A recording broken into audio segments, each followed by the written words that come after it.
Hello everyone, welcome to Assamese GK Point.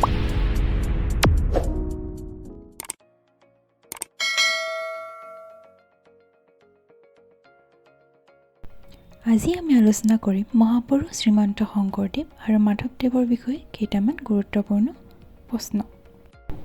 শংকৰদেৱে কিমানটা বৰগীত ৰচনা কৰিছিল? ক 6 কৰি, খ 1 কৰি, গ 3 কৰি, ঘ 12 কৰি।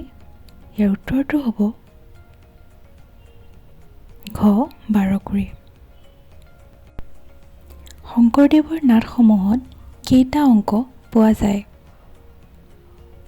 ক 1টা, খ 2টা, গ 4টা, ঘ 6টা। উত্তৰ ক 1টা।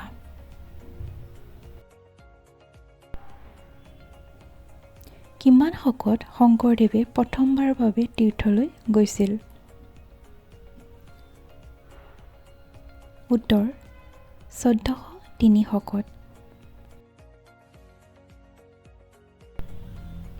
মহেন্দ্ৰ কন্দলীয়ে শংকৰদেৱক কি উপাধি প্ৰদান কৰিছিল? উত্তৰ দেৱ উপাধি প্ৰদান কৰিছিল।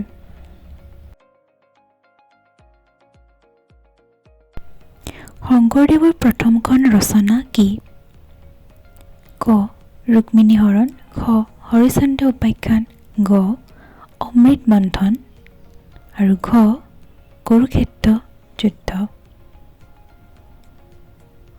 উত্তৰ খ হৰিশ্চন্দ্ৰ উপাখ্যান। মাধৱদেৱৰ কিমান চনত মহাপ্ৰয়াণ ঘটে?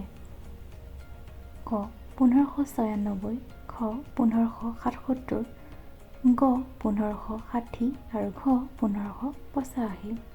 উত্তৰ ক 1596। মাধৱদেৱে সৰ্বমুঠ কিমানটা বৰগীত ৰচনা কৰিছিল? ক 150, খ 180, গ 191 আৰু ঘ 200। উত্তৰ গ 191টা। শংকৰদেৱৰ বৰগীতৰ মূল বিষয়বস্তু কি? উত্তৰ পৰমাৰ্থিক তত্ত্ব আৰু সংসাৰৰ প্ৰতি বিৰক্তি। কিমান চনত মহাপুৰুষ মাধৱদেৱৰ জন্ম হৈছিল? উত্তৰ 1489 চনত। অসমীয়া নাট্য সাহিত্যৰ জনক কোন? উত্তৰ শংকৰদেৱ। ধন্যবাদ।